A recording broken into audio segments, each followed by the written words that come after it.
Welcome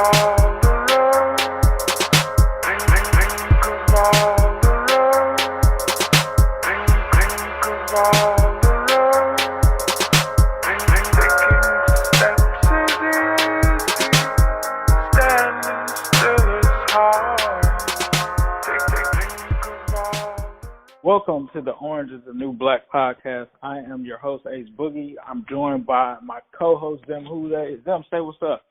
What's going on with you people? How's it going?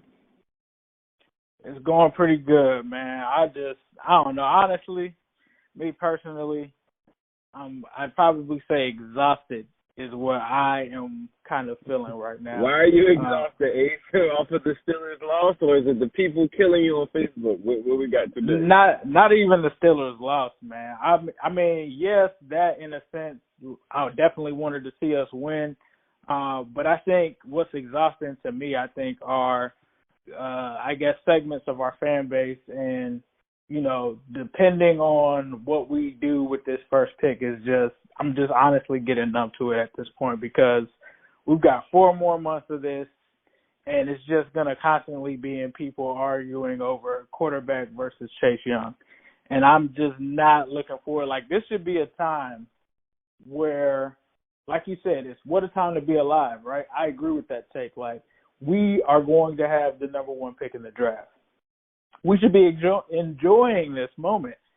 But instead, it's just a Bengals civil war amongst fans about Chase Young and, you know, what philosophies work. And it's just, to me, it's just honestly numbing, and it's just really just exhausting to have to break down basic football concepts and just have crazy scenarios brought up about why Chase Young should be the pick. Like, I'm literally sitting here watching a game of a Chase Young enthusiast make a point about the 49ers beating the Green Bay Packers 38-7, not 10-7 or 38-8, 37-8. I'm sorry, not 10-8, not 12-8, 37-8, and saying that it was because of Bosa.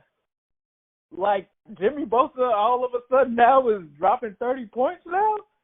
All of a sudden, like, the 49ers blueprint has become that it's all been about defense? Like, they didn't hire an offensive-minded coach? Like, they didn't hire and go ahead and trade for Jimmy Garoppolo? Like, did people just forget about what happened in 2017? Like, a good friend of mine is a 49ers fan. What happened in 2017 was the 49ers were 1-9. They traded for Jimmy Garoppolo. The 49ers have been taking defensive linemen for like the past 5 years. I don't know if our fans just don't pay attention to other teams or what, but they've been taking D-line since it basically was invented. They did that. They went and got their quarterback. You know exactly what happened when they traded for Jimmy Garoppolo and put him in there? He won 5 straight games. He won 5 straight games. And they gave him a huge contract extension. What happens the next year? He goes out and tears his ACL week 3. You know what happens after that? With all of those first-round picks, the Solomon Thomases, the DeForest Buckners, the Arik Armsteads, this loaded defensive line, they end up winning 4 games. That's good enough for them to have the number 1 pick in the draft the next season. They didn't have to worry about a quarterback. You know why? They already had one. So, of course, they took Nick Bosa. There was no reason for them not to take Nick Bosa. So they did that. And now it's just crazy to me that after them stabilizing the quarterback position, that everyone's giving kudos to, like, Nick Bosa. Like, Nick Bosa is the reason that the 49ers are 8-0 right now. Like, they didn't just have Nick Mullins last year guide them to, like, 0 wins. Like, if you had Nick Mullins on the 49ers this year with Nick Bosa, they're not winning this many games. And I don't understand how people can look at things that happen with Myles Garrett and things that happen with Bosa and just completely ignore the quarterback position and use that as a basis to draft Chase Young. It's just mind-numbing at this point that we can watch the last 2 weeks. Like, it's so bad, them. I'm sitting there watching the game yesterday, right? So the week before, the defense obviously played better, right? Correct me if I'm wrong. They played better against the Raiders, right? Correct. Anytime you hold a team to 17 points in the NFL, that is a great performance for a defense. I have people sitting there telling me that the defense was trash last week. How? And the thing, and what's even crazier is the defense comes out and plays a hell of a game, and because it doesn't fit or align with the narrative that you should draft Chase Young because Carl Lawson showed up. We'll get into that. Geno Atkins, Andrew Billings, Carlos Dunlap, they all played solid yesterday. And you know what I kept hearing? Oh, well, the Steelers are depleted, and that's why the defense was better. Not on defense, they weren't depleted at all. And on offense, they haven't been doing anything with They haven't been doing anything all year. With Juju. PFF has been rated lower than us at the quarterback rating, and as a result, they hadn't scored more than one touchdown in any game since Ben Roethlisberger went out. Like, do you guys watch? I was like, that's exactly what I said. I said depleted. They were depleted when they lost Ben Roethlisberger. That's when it started. Mason Rudolph is trash. So it started when they lost 84, the whole entire team. I've always said this about the Steelers. They dictated all the games that we played against them because the number 84 required double team. And any team, if he would have played for the Raiders, they would have probably gone to the AFC Championship if they're playing, they got destroyed yesterday. But he's that good. He's like a generational talent that I don't think most Steelers fans understood how good he was until he lost. He gave everybody else a one-on-one matchup, and that's essentially what we're saying A.J. Green does. But the only difference with him, I feel like Antonio Brown would run every single route in the entire world at the highest level in the slot on the outside, which A.J. Green can't do. So that's when they were depleted. And then as a result, moving forward, they're blaming all these other different things. Like, no, they don't really score that well. They decided that they're going to just become a heavy defensive team. I got a little bit off subject, but one thing I want to make clear to everybody is that I want to ask you this. Do you think that Chase Young is a generational talent at defensive end or whatever, however you want to use him in the NFL? If you want to say that Chase Young is a generational edge rusher, I guess you could say that. Like, I mean, okay. I guess you could say that. You're not disputing that he's good. I'm not disputing that. I think that's where people are getting mixed up. I think that's where people are getting confused. Right. It would be insane. And I don't want to insult anyone's intelligence, but to think that a player of his magnitude, we're not saying that Chase Young is not good. Chase Young on probably 30 teams in the NFL would absolutely be the pick. But for 2 or 3 teams that need a quarterback, it would be so silly not to draft a quarterback. Like, the only people that are thinking that you should draft Chase Young are Ohio State fans or Bengals fans that are just I've ran out of theories on why you would think that you would need that. And what they always do to come back and say, oh, well, we can get Chase Young this year, and then next year we'll come back and get the quarterback. Like, next year you might not even have a chance to get Chase Young if you don't get the number 1 pick anyway. And then if you come back next year and say, well, I'm going to go get Fields. Suppose he messes up his hip just like Tua did. So now you're down to one. Yeah. So now you're down to one quarterback, Morris, right? And then Morris hasn't even looked that good to me this year. He throws a lot of picks. So, you know what I'm saying? So, to bank your whole thing. And then who's to say that you're going to have a top 3 pick next year? And then to get from number 3 to 1, do you know how hard that is? You know how to give up your whole entire draft. I hear people DM me all the time and say, well, let's just get a quarterback and then we'll trade back up and get Chase Young. Like, that is the most – I'm not even going to entertain that. But to get into the top 5 of the NFL draft is, insanely, insanely tough. To get in the top 15 or so, to move out how the Steelers did to get Devin Bush and stuff like that, you can unload a couple things to make that happen. But to get in the top 3, I don't think y'all realize or relishing in the moment right now. This is an opportunity of a lifetime to change your fortune, to change everything with the quarterback. To say that you could do that from a defensive standpoint, that would be a great focal point to have Chase Young as the elite person on your defense. But one big problem, You don't have anybody to throw any of these guys the ball, and the time is just ticking. And I feel like we just run into that same thing every week, and I feel like I'm jumping into it with you. Whereas I wanted to start off and say, like, don't even pay attention to it at this point. The Bengals know that they need a quarterback. People always keep on saying, why do they keep on playing Ryan Finley? And we know that he's not better than Dalton, or we know he's not, because we're trying to assess We're the quarterback. tanking. We're tanking. We're looking at talent. We're looking at who are we going to keep moving forward. We're looking at, can Ryan Finley even be a legitimate backup? You know, like, can he even be a backup to the new quarterback? The scouts are at the game. So all these Chase Young people, that it's still a possibility they could draft Chase Young. And it's still a possibility I still will be on board with the whole thing. But they have to get a quarterback, and they cannot wait. They cannot wait to the second round or any of that stuff. All these theories that you come up with, if you're listening to me right now, I'm talking to you, Mr. Chase Young, draft Chase Young guy. It's because you're scared. You're scared to fail. You remind me of the people that drafted Billy Price or wanted Billy Price. You were scared to fail, so you went with a pick that you thought was concrete. But what happens? You missed on Billy Price, right?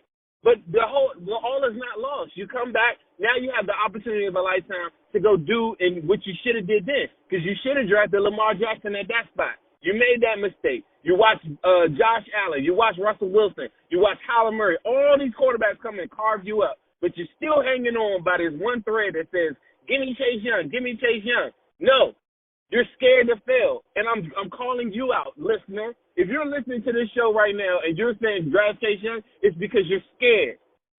And that's the only way I can see it. The difference between me and Ace and the people that are on board with drafting Joe Burrow, too, and all this stuff, we're not scared to fail.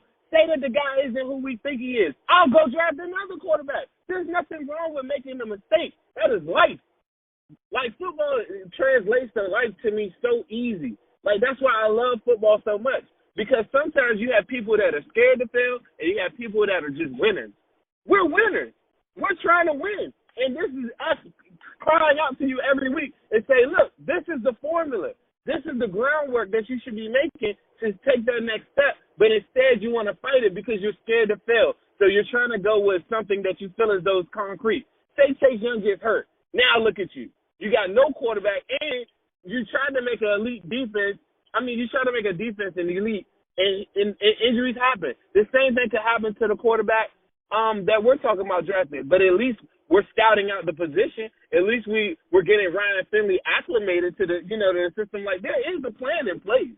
Just don't be scared to make it because you're scared because you come up with all these theories. Like, look at all the busts. Like, you have to dig so far and so deep to find the bust at quarterback at the number one position. People go back to Tim Couch and all these guys, David Carr and all that stuff like that. But look at all the first-round successes. You have to skip past like 15 guys just to get to the one guy that you want to use as an example.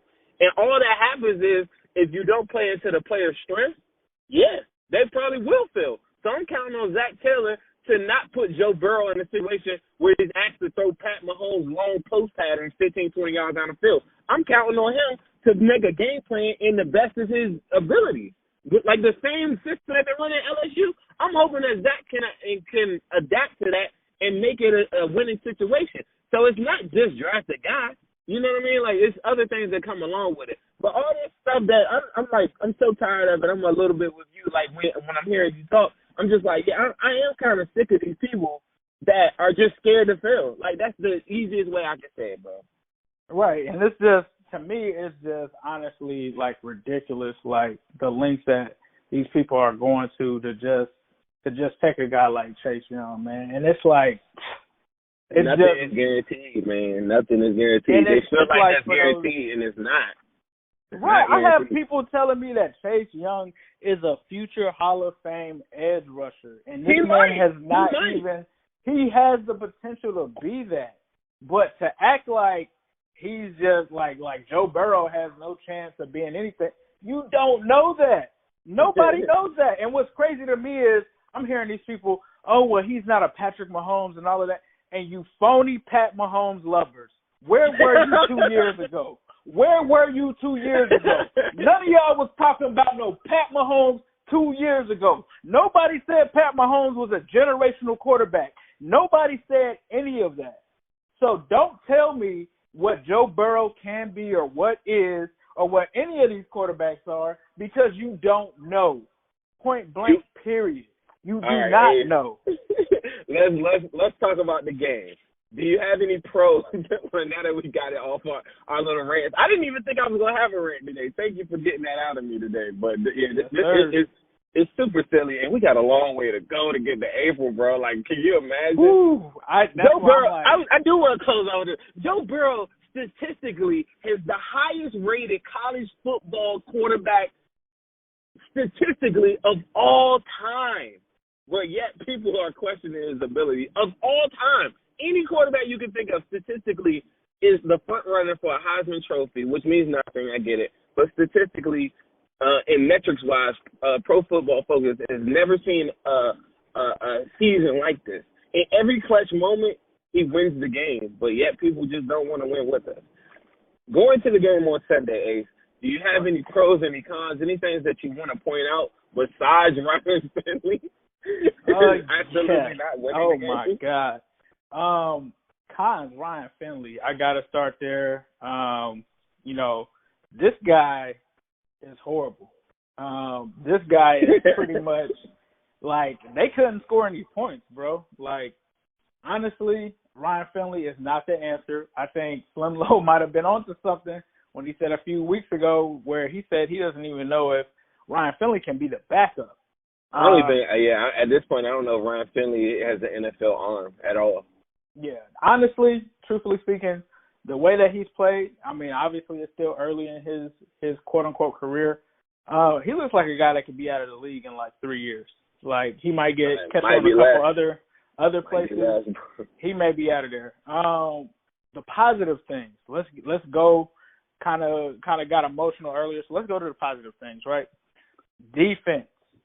I think one thing that I have seen personally outside of the Baltimore game, outside of the 49ers game, I have seen this defense make adjustments to getting better.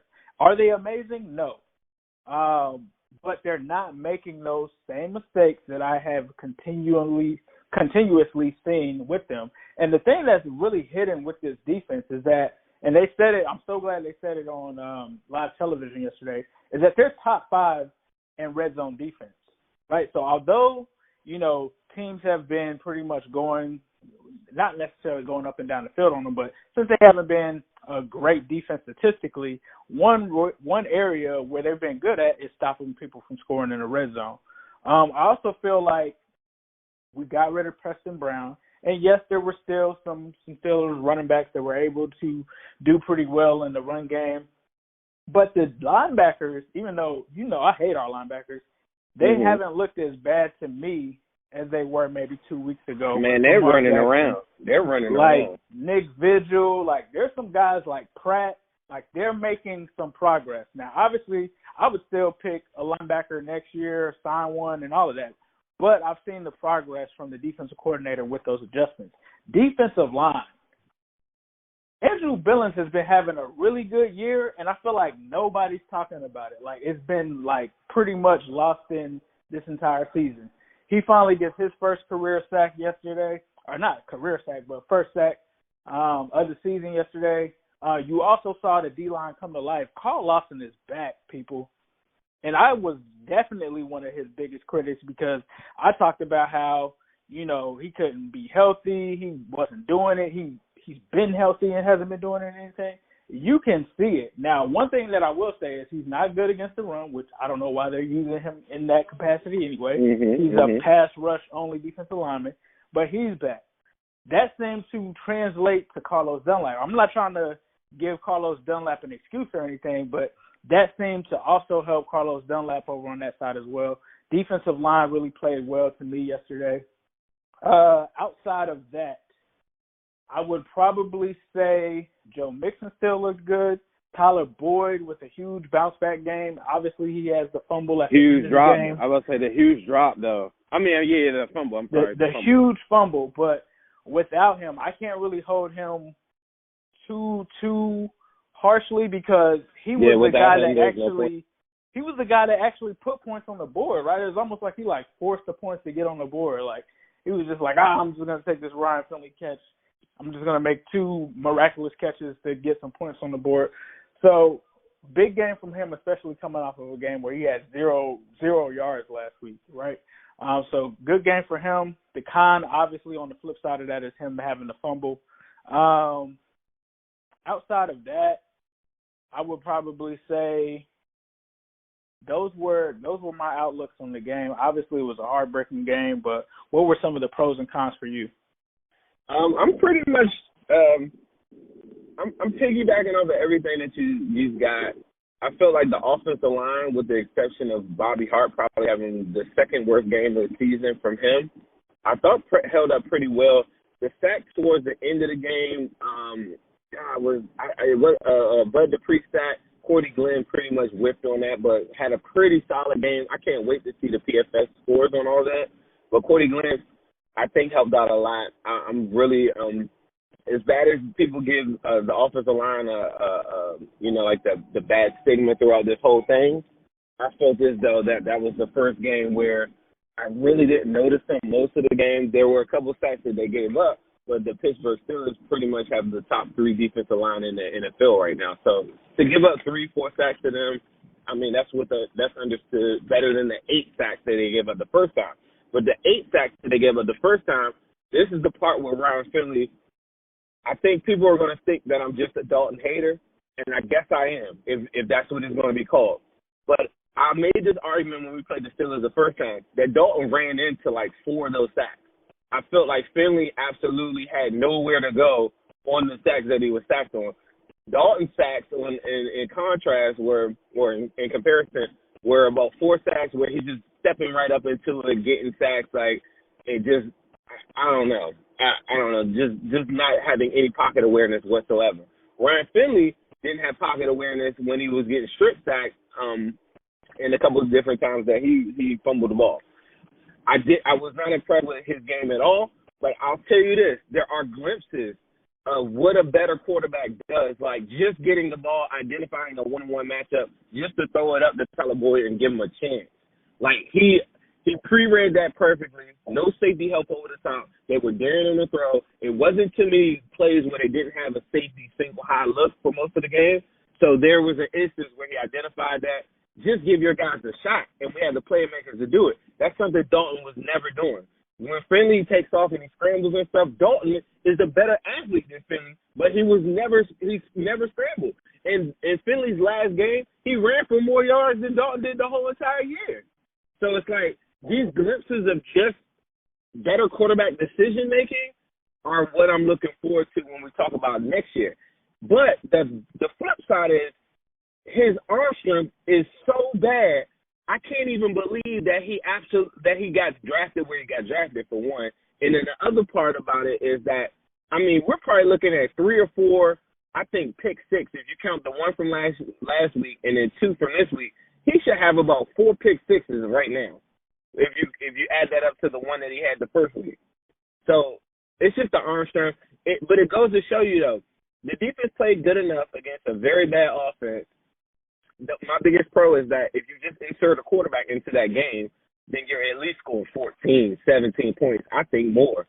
Because the Steelers, for them giving up a first round for Minkah Fitzpatrick, he's always there whenever the ball, gets loose. I think he was the one that recovered the title. So I'm not saying that he's not a good player. But for them to not have a first-round pick next year to get them an elite wide receiver, I don't care if Juju comes back.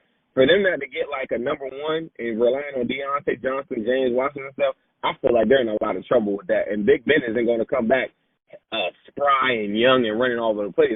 He's going to be throwing. Ben throws a lot of picks. So there are a lot of good positives I thought from the defensive side by that I think just goes along with our argument. But if you're looking at it and you only want to see Chase Young, you probably say, well, Chase Young would have got I don't know, he would have got a strip sack and scored off of that. You know what I'm saying? I think people like that are just thinking the impossible is going to happen with this defensive force, and then just, I don't know.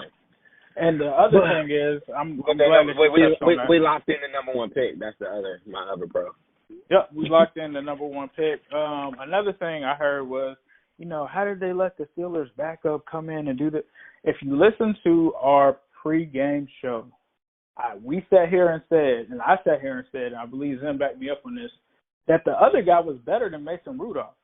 Like, I said that we probably have more issues if Mason Rudolph wasn't playing. Mason Rudolph is complete trash.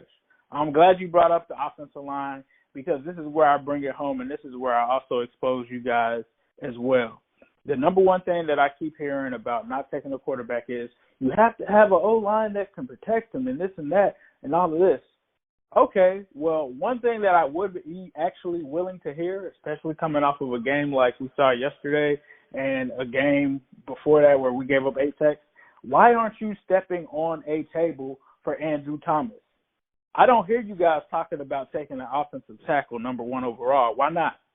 If that's your whole point, protect the quarterback and all of that, why isn't your case being made for take Andrew Thomas, who's one of the top prospects in this draft, so taking him number 1 wouldn't be too far-fetched because he's one of the top guys. He's going as high as possibly 2 or 3 in mock drafts. Why aren't you guys saying that? Because it's all about your narrative for Chase Young. Like, that's my thing. If we're going to have a civil conversation about needs and stuff like that, let me hear one of you guys jumping on the table for Andrew Thomas because I'm not hearing it. But they'll come up, though. As fans get more knowledgeable on players and different stuff like that, I just think it's like Chase Young is like, I call it the Davion Clowney effect. Like, he's got big splash plays. He's headlining Sports Center all the time.